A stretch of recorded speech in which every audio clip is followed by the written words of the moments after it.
প্রসাদ ব্যানার্জি দাদা। আমি শ্রদ্ধেয় দাদাকে বিনম্র আহ্বান জানাই। জয়গুরু দাদা। জয় গুরু মা, জয় গুরু। পরম আগে দাদা। প্রেমময় পরম দয়াল শ্রী শ্রী ঠাকুরের এতক্ষণ যারা গুণামৃত সুধা নামামৃত সুধা পান করলেন, তাদের মানব জীবন শ্রেষ্ঠ জীবনের একমাত্র উদ্দেশ্য ঈশ্বর প্রাপ্তি। তা যেন এই জীবনেই সফল হয়।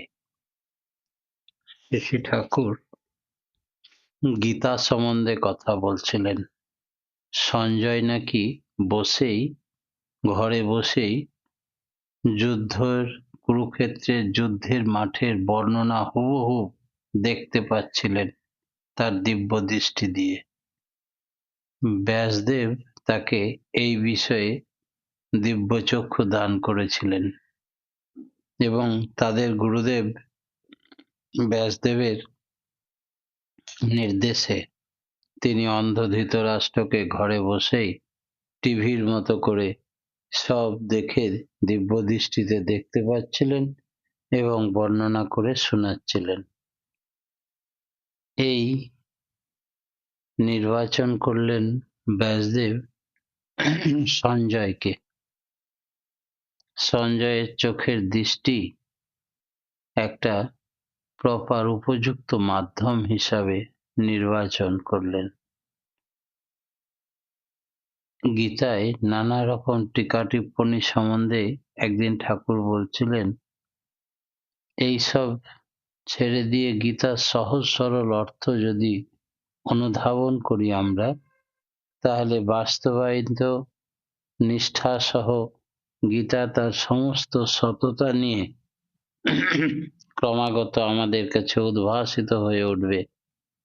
বুঝ অনুযায়ী চলা চাই, চলার ভিতর দিয়ে আসে অনুভব, করার ভিতর দিয়ে দাঁড়ায় অনুভূতি, না করলে কিছু বোঝা যাবে না। গীতার সব কথাই পারস্পরিক সঙ্গতি এবং আপাত দৃষ্টিতে ভালো বোঝা যায়।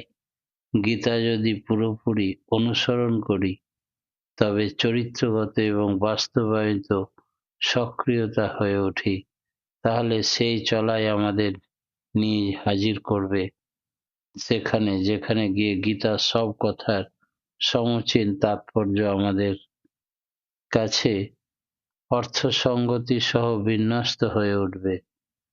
সবচেয়ে সহজ হলো চরিত্রে যেন গীতা প্রকাশিত হয়, অর্থাৎ গীতার চলনে চলতে পারি যেন। গীতা হৃদয়ঙ্গম করা হয়, অর্থাৎ গীতা অনুসরণ না করে জীবন্ত গীতাকে মানুষ যেন অনুসরণ করে। এই হচ্ছে বুদ্ধিমানের কাজ। কিরকম, শ্রী শ্রী ঠাকুরের কাছে একদিন এক ভক্ত, পকেটে গীতা আছে তার, প্রণাম করছেন। প্রণাম করে বলছেন, ঠাকুর, আমি প্রত্যেকদিন গীতা পাঠ না করে জলগ্রহণ করি না। ঠাকুর বললেন, খুব ভালো। গীতার উপরের পৃষ্ঠাটা দেখেছেন, পড়েছেন? সেইভাবে চলুন। বলে, উপরের পৃষ্ঠায় তো দেখা আছে শুধু একটা রথের ভেতরে অর্জুন বসে আছে আর সম্মুখে রথ চালক ভগবান শ্রীকৃষ্ণ, তার হাতে 6টা লাগাম 6টা ঘোড়া নিয়ে তিনি চালাচ্ছেন। বলে, ওইটি তো জীবনের সর্বস্ব। গীতার চলনে চলতে শিখতে হয়।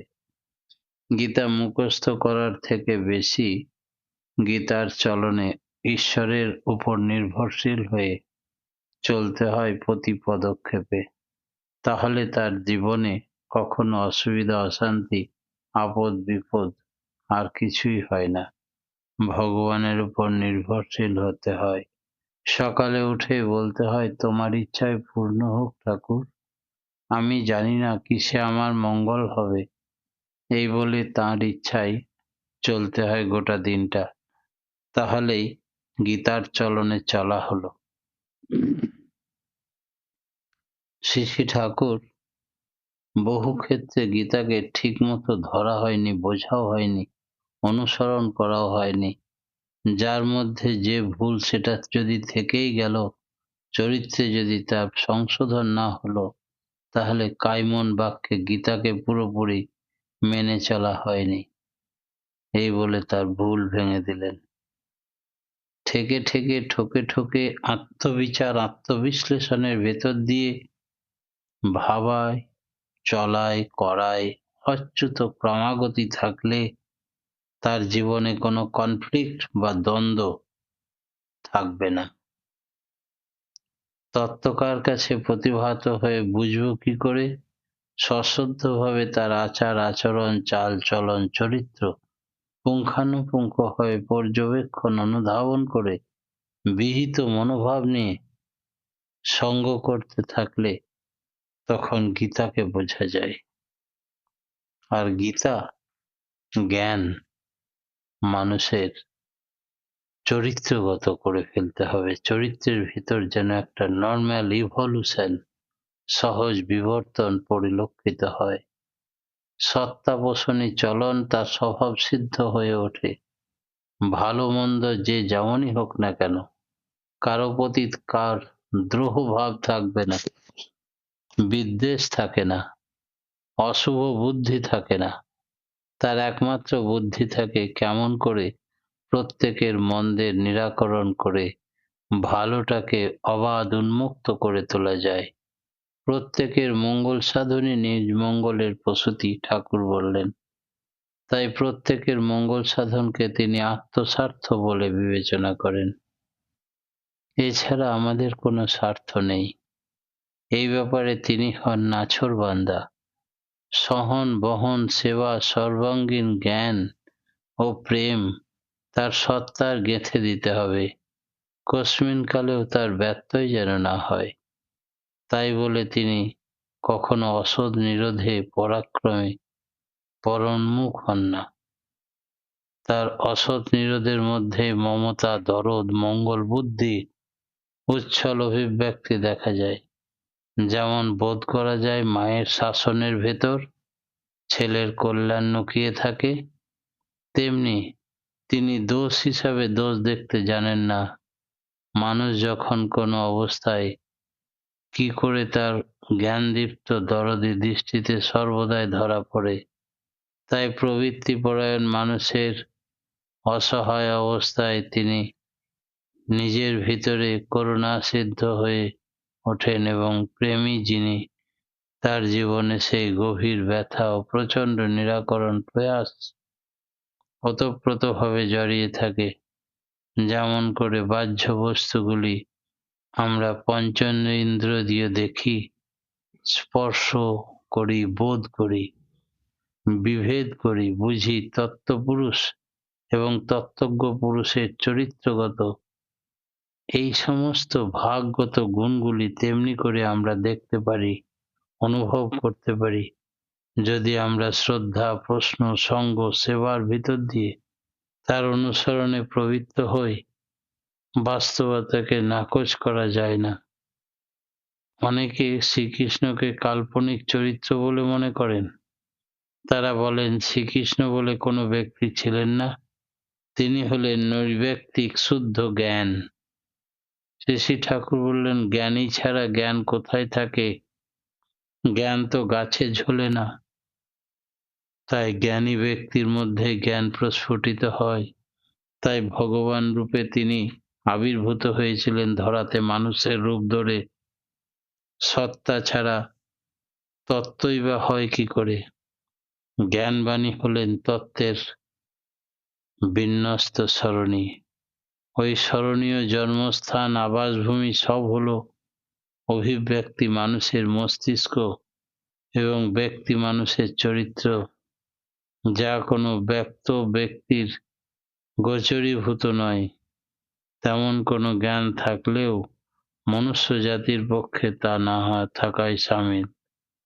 তাই মানুষ বিশ্বাস করতে পারে না এত জ্ঞানী, এত দক্ষ, এত নিপুণ, সব দিক দিয়ে এত সুন্দর, এভরি সাকসেস, ছোট্ট থেকে তার জীবনে কত রাক্ষস, কত বাধা বিপত্তি এসেছে, সব জায়গায় সবাইকে পরাজিত পরাভূত করে তিনি জয়ী হয়েছেন, মানুষকে শিক্ষা দিয়েছেন। এই অব্যক্ত আচরণের মানুষ তাকে আর মানুষ রূপে বুঝতে পারে না, সেই জন্য কল্পনাতীত ভাবে তা নিয়ে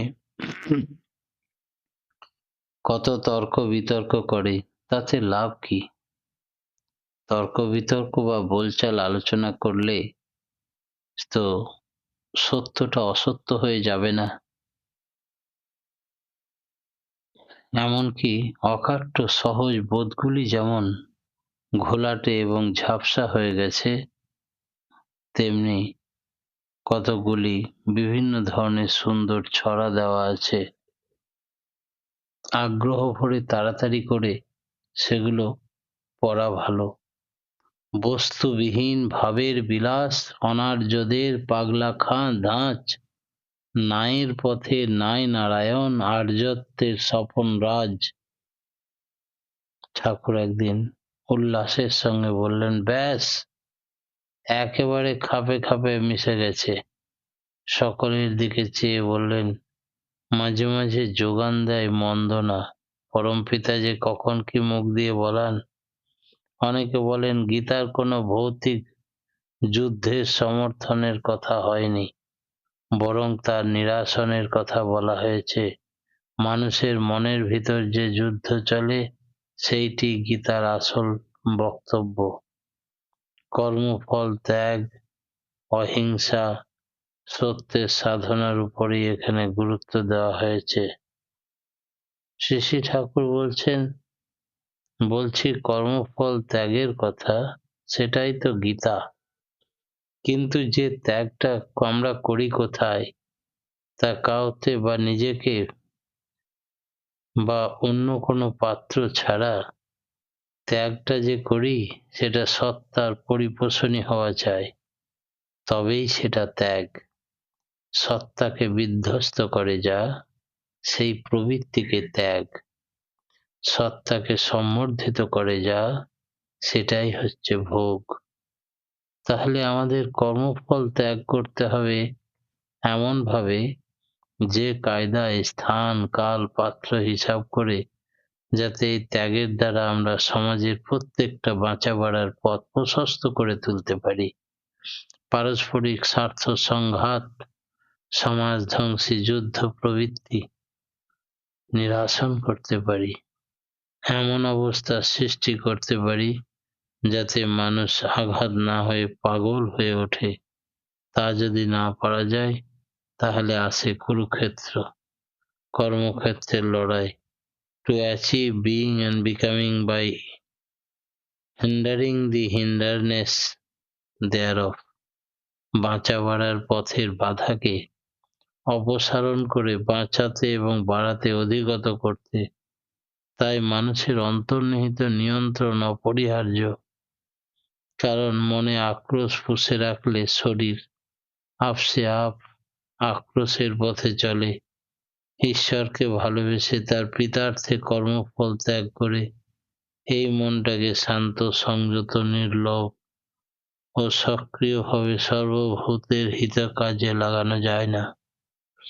তাই যত করা যাবে ততই হানাহানি নিরাকরণ করা যাবে, সমাজ পরিবেশ শুদ্ধ হবে। আবার ভেবে দেখুন, শুধু গীতা কথাটা যদি আমরা 10 বার উচ্চারণ করি, তবে ত্যাগের মন্ত্র আমাদের স্পর্শ করে, হানাহানি নিবারণ করে, সমাজ পরিবেশ সুস্থ করে। ভাবার বেগে দেখলে সত্যি অহিংসাই বা কি? সত্তা যদি না থাকে তবে সত্য থাকে কোথায়? তাহলে যেমন বুঝি সত্তাই হচ্ছে কিলক এবং সত্য হচ্ছে যার উপরে সবকিছু দাঁড়িয়ে। এই সত্তাকে কোনোভাবে হনন করা, এমনকি দমন করা বা সুষ্ঠুভাবে নিরাকরণ করা, এই হচ্ছে সত্যিকারের অহিংসা। তাই বুঝে দেখুন, সত্তার প্রতি প্রেম না থাকে তবে অহিংসা কোথায়? যখনই অহিংসা নিরবীর্যতাবশত নিজের এবং অপরের সত্তাকে হত করে, সেখানেই যদি আমরা চুপ করে থাকি, তাহলে কোনো প্রতিকার যদি সত্তাকে হত করে দেয়, সেক্ষেত্রে আমরা চুপ করে থাকলে প্রতিকার হবে না, অহিংসা পালন হবে না। তাই অহিংসায় সত্তা সত্যের শত্রু হয়ে দাঁড়ায়। অন্তরে বাইরে সত্যের প্রতিষ্ঠা চাই, সত্তার প্রতিষ্ঠা চাই, হিংসা পরিহার করা চাই। সেইটি হচ্ছে ত্যাগ বা গীতা। গীতার মূল মন্ত্র বা নির্যাস। আমরা প্রত্যেকে বাঁচতে চাই আর বাড়তে চাই, প্রবৃত্তির সাহায্যে নয়, বরং সত্তার উন্মোচন চাই। শ্রী ঠাকুর সত্য এবং অহিংসা সম্পর্কে কত কথা বললেন। সত্য অর্থাৎ সত্তা সংরক্ষণই আমাদের একমাত্র কাম্য। তাই অহিংসাকে তেমন করে প্রয়োগ করতে পারবে যাতে সত্তা বজায় থাকে। বুদ্ধদেব বলেছেন অহিংসা পরম ধর্ম। এ কথার মানে কি? অহিংসা যেখানে স্বপরিবেশ নিজের সত্তা সম্বর্ধনাকে সর্বতোভাবে পুষ্ট করে, সেখানেই তা সার্থক হয়ে ওঠে। আর তা যে পরম ধর্ম সে বিষয়ে আর কোনো সন্দেহ নেই। সত্তাকে হনন না করা যদি পরম ধর্ম হয়, তবে সত্তা হননই যা তাকে বিহিতভাবে নিরোধ করা পরম ধর্মের অঙ্গীভূত। আমরা যদি জীবনপ্রেমী হই, তবে মৃত্যুর বিরুদ্ধে আমাদের সংগ্রাম চিরকালই চলবে। আমাদের উদ্দেশ্য যদি ঠিক থাকে, আর সহজেই তা বোঝা যায়, গীতা পাঠের অধিকারী কারা এ কথা আগে জানা দরকার। সত্তাকে সত্যের পথে নিয়ে যেতে প্রয়াসী যারা, তারাই সহজভাবে গীতা পাঠের অধিকারী। স্ত্রী, পুত্র, পরিবার, শূদ্র, মুচি, মেথর, নাবালক, সাবালক সকলেই প্রবৃত্ত মার্গ ছেড়ে সত্তার পথে চলে নিজেকে নিয়ন্ত্রণ করতে চায়, বাঁচতে চায় আর বাড়তে চায়।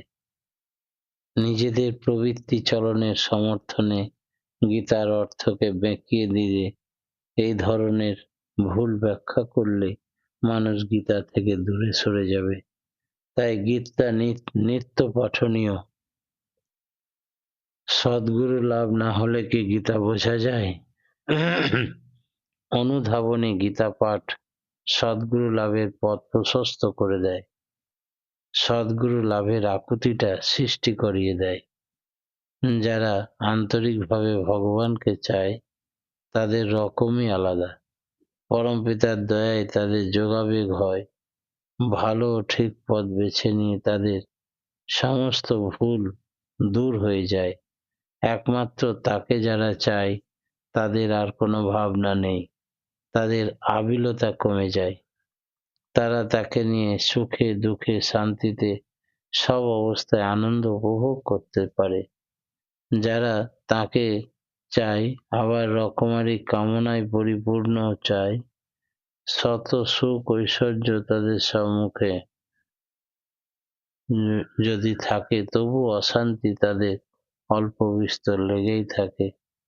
নীরব পরক ইষ্টনেশা ঠিক থাকলে মানুষ একসময় বুঝতে পারে যে ইষ্টস্বার্থ প্রতিষ্ঠা ছাড়া আর কোনো কিছু চাইবার নেই এই ধরাতে। এই বুঝ যার যত পাকা হয়েছে, সেই বুঝ অনুযায়ী চলতে পারে এবং সে জীবনের প্রকৃত তাৎপর্য খুঁজে পায়।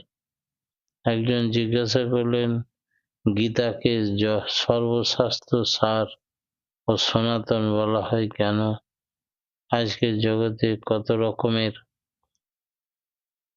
অসমাহিত সমস্যা রয়েছে, ভবিষ্যতে আরো কত সমস্যা দেখা দেবে, সেগুলির বাস্তব সমাধান গীতা থেকে পাওয়া সম্ভব। গীতা সম্বন্ধে শাস্ত্রে কত কথা আছে, সবই ঠিক। গীতা আলোচনায় আছে মৌলিক ভাগবত সত্য নিয়ে। সনাতন অর্থাৎ সদাতন অর্থাৎ চিরন্তন, যা তুমি আজও গীতাকে যথাযথ অনুসরণ করো, অনুধাবন করো, ধীরে ধীরে সমস্ত শাস্ত্র তাৎপর্য প্রতিভাত হয়ে উঠবে তোমার ভিতরে। জ্ঞান গর্ভ বেড়ে যাবে।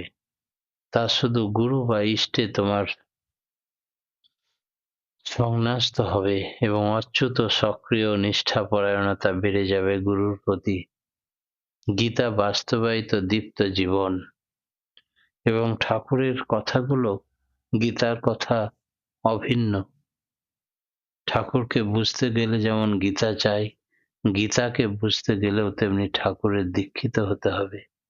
এই আলোকে সন্ধিৎসু বা সন্ধিক্ষণ, এই সন্ধিক্ষণ আলোকিত করে উঠবে জীবন। কতজন যে অমৃত বরণ করে ধন্য হবে, সমাধান নিজে নিজেই পাওয়া যাবে। বহু মানুষের বহু সমস্যার সমাধান পাওয়া যায় এই গীতা পাঠ করলে, গুরু গ্রহণ করে গীতা পাঠ করলেই। বিধিমতো বিধাতার কথাগুলো বোঝা যায় এবং সমাধানমুখী চলনে চললে সমস্যাগুলির হাত থেকে রক্ষা পাওয়া যায়। সমাধানের অতীত সমস্যা যা আছে, সমাধান করতে পারলে দেখা যায় বাইরের সমস্যা আমাদের জীবনে সমৃদ্ধ করে। মন প্রাণ বুদ্ধি যাদের ইষ্ট বা মঙ্গলে সমাহিত, কোনো সমস্যায় তাদেরকে কাবেজে ফেলতে পারে না, বরং সমস্যাগুলি সমাধান করে মূল সমস্যা সমাহিত করে বুদ্ধি দিয়ে সমস্ত পথ খুঁজে পায় তারা। কারণ অনিয়ন্ত্রিত বৃত্তি প্রবৃত্তি দিয়ে মানুষ জটিলতার সৃষ্টি করে জীবন পথে চলার। আর ধর্ম, ইষ্ট, গুরু, মঙ্গলপদ এই প্রবৃত্তি পরায়ণ মানুষকে উদ্ধার করে অস্তিত্বের সন্ধানে। আর সাধারণ মানুষগুলো যেন তাই সংহত রূপ লাভ করে। মানুষ যতদিন নিজের দোষের সঙ্গে অচ্ছেদ্যভাবে জড়িয়ে থাকে, অভিভূতি না কাটে, ততদিন সে বুঝতেই পারে না, ধরতেই পারে না নিজের খেয়ালকে। তাই তার গভীর সমস্যায় ভুগতে থাকে।